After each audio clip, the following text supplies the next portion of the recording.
자, 그러면은 제 198차 최고위원회 회의를 개최합니다.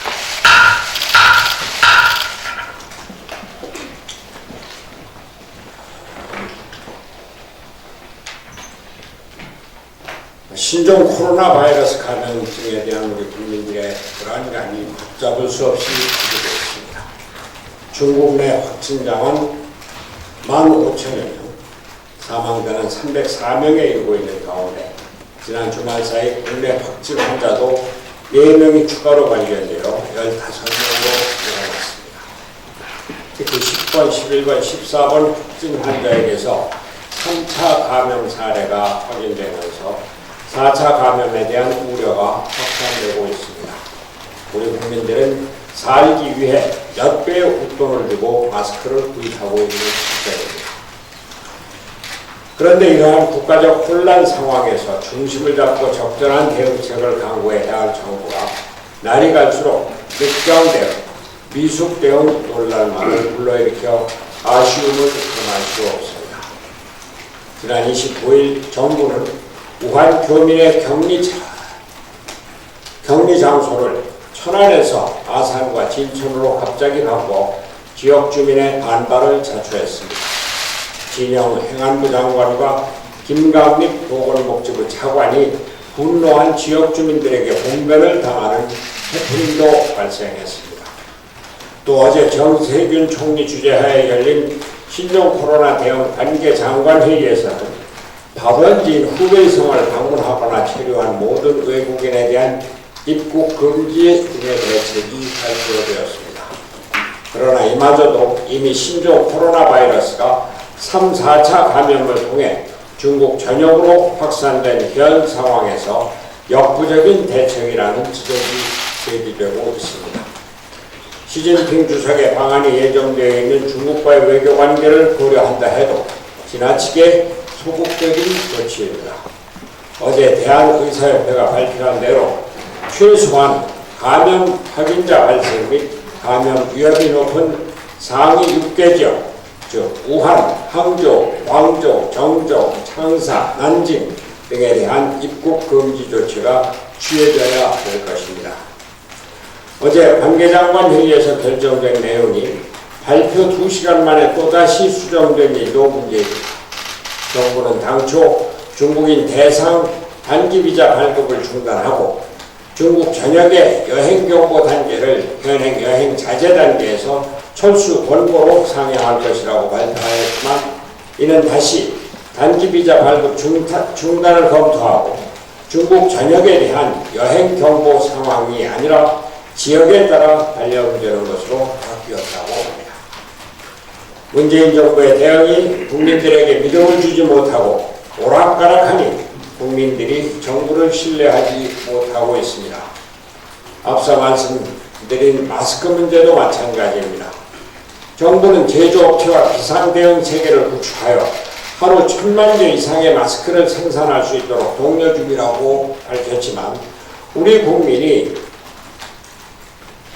마스크를 구하기가 하늘의 별 따기인 상황이 벌써 일주일이 넘게 계속되고 있습니다. 중국의 보따리 상인 다이공인들이 국내에서 생산되는 마스크를 공장 떼기로 매입하고 있는 현 상황부터 우선적으로 해결해야 할 것입니다.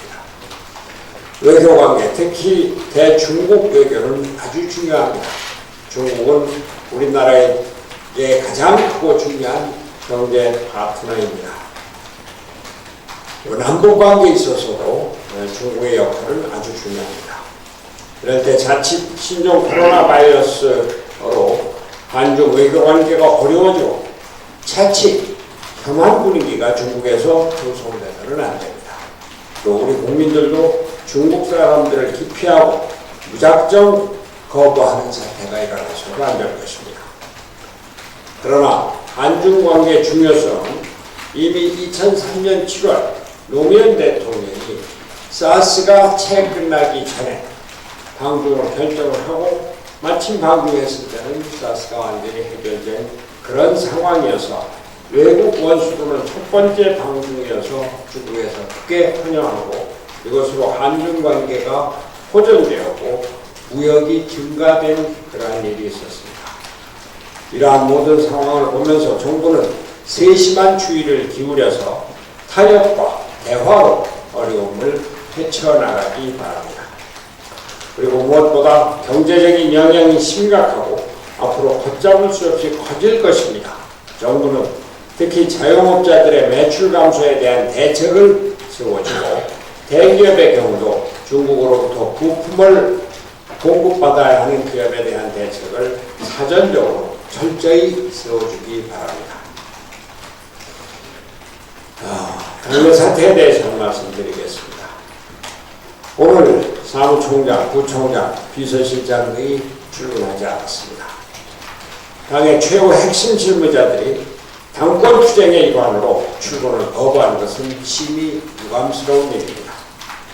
총선 준비에 여념이 없어야 할 지금 정무직 당직자의 근무태만은 묵과할 수 없는 일입니다. 아시다시피 최고위원회도 한 달 넘게 소원이 되지 않고 있습니다. 당이 어려울수록 힘을 모아야지 분열의 길로 나가면 안 됩니다. 곧바로 복귀하지 않으면 총선 준비를 위해서 적절한 대응을 할 것입니다.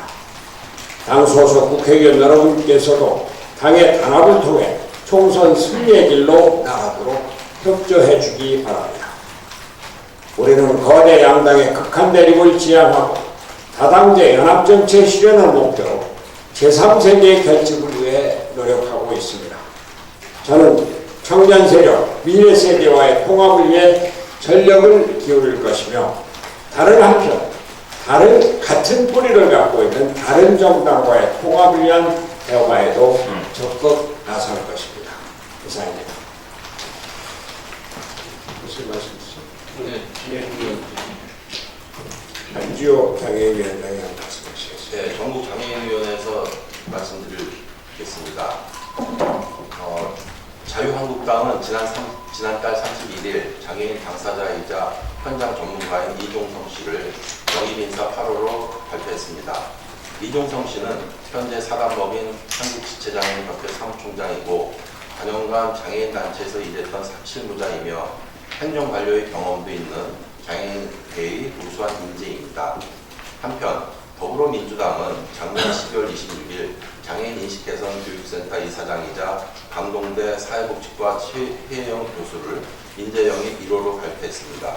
그는 장애인 당사자로서 장애인 복지를 전공하고 장애인 복지 활동을 활발히 전개한 인사로서 그 또한 장애계의 우수한 인재입니다.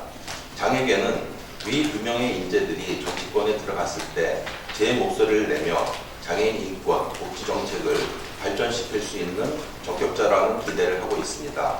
그런데 이러한 각 정당의 인재 영입이 실질적인 장애인의 인권과 복지를 발전시킬 의지의 표현보다는 목전의 선거를 위한 홍보성 이벤트로 전락하고 말까 걱정입니다. 더불어민주당은 1호 인재를 영입하는 자리에서 향후 자당의 장애인 정책에 대한 비전이나 영입한 장애인계 인사를 등용한다는 약속 없이 오직 영입 인사의 스토리텔링만을 강조하였습니다. 또한 엊그제 있었던 자유한국당의 인재 영입 행사에서도 마찬가지로 장애인 정책에 대한 비전이나 장애인계 인사를 비례대표의 안정권에 배치한다는 약속은 없었는데 오히려 이하게도 인재 영입의 대가를 취하듯이 행사장에서 영입 인사가 총괄하는 단체의 회원 2020명의 입당식을 치렀다 합니다. 양당은 최근에 장애인 당사자를 비례대표에 발탁하지 않아 장애인계의 분노를 샀는데 이번 총선에서는 인재 영입을 하면서도 장애인 정책이나 장애인 당사자의 비례대표 당선 안정권에 대해서는 묵묵부답입니다. 양대 정당에서 진행하는 인재 영입 행사가 목전에 닥친 선거를 위해 장애인을 이용하는 이벤트고 제스처가 아니라 장애인 당사자를 중용하고 발전된 장애인 복지 정책을 제시하는 실질적인 자리가 되길 바랍니다. 이상입니다.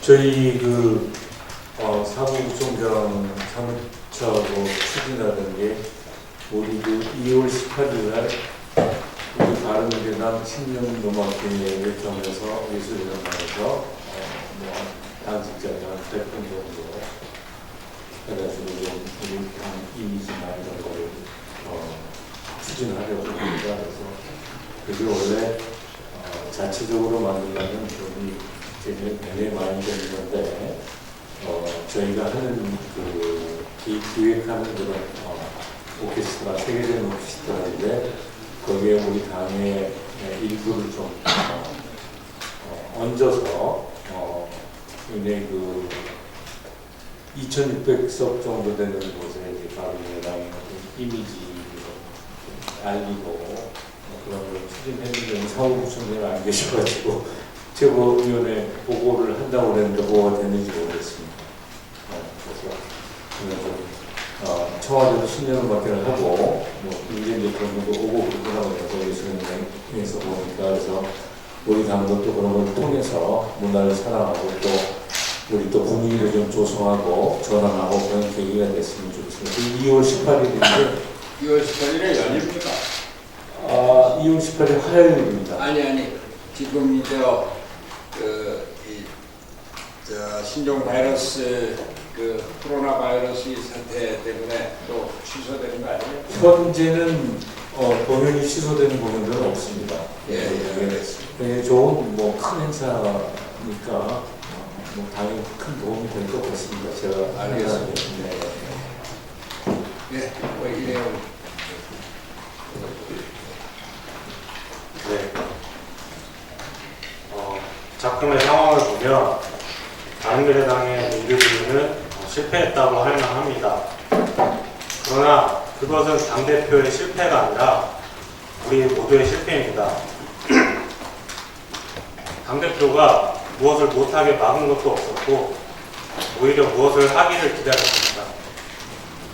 우리 역량이 출중했다면 활동하기 최적이었던 게 바로 바른미래당이라고 생각을 합니다.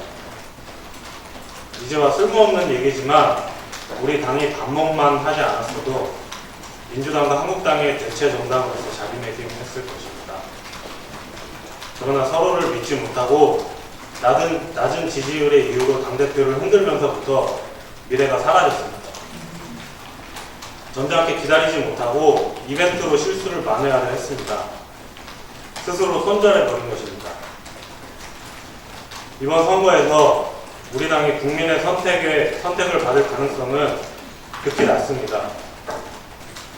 경계해야 할 것이 있다면 뻔한 선거공학적 연대 또는 합당입니다.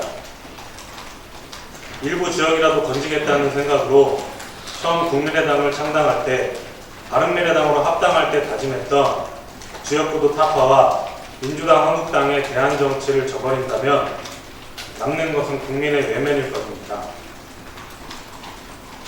예고된 패배는 어느 때보다 쓰고 고통스러울 것입니다. 그러나 기성 정치문법에 굴복해 코앞만 생각한다면 우리는 언제 어느 때고 간보기 정치를 할 수밖에 없습니다. 해천모혈을 반복할 수밖에 없습니다. 지난 시간 우리가 진정 국민을 위해 무엇을 했는지 반성하고 새롭게 계획을 세워야 합니다. 나무가 잘 자라지 않는다고 자리를 옮기면 10중 8구 죽습니다.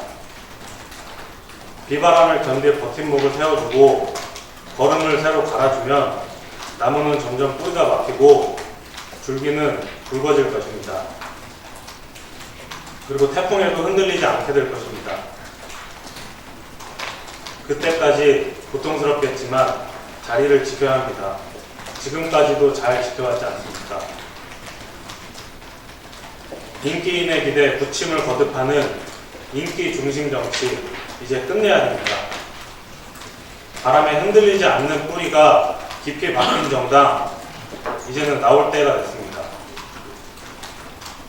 대한민국은 민주공화국이고 대한민국 여당을 목표로 하는 우리는 민주주의자들입니다. 바른미래당의 창업주는 떠나지 않았습니다. 우리나라 정치를 고민하고 당을 지키는 우리들이 바로 창업주입니다. 바른미래당의 주인은 당원입니다. 손학규 당대표님 긴 시간 정말 수고 많이 하셨습니다. 많은 사람들이 대표님을 욕하고 비웃을지라도 저는 알고 있습니다. 대표님이 없었다면 바른미래당은 진짜 공중분해 되었을 것입니다. 분해되지 않았다면 알게 모르게 병들어 식물정당이 되었을 것입니다. 앞으로 어떤 결정을 내리시든 당과 당원들을 최우선으로 한 결정임에 믿어 의심치 않습니다. 잠깐의 시련이 있겠지만 거래 볼 때까지 우리나라 정치와 당을 위해 열심히 뛰어주실 것을 부탁드립니다. 감사합니다. 감사합니다. 네, 그러면 회의를 비공개로 전환하겠습니다.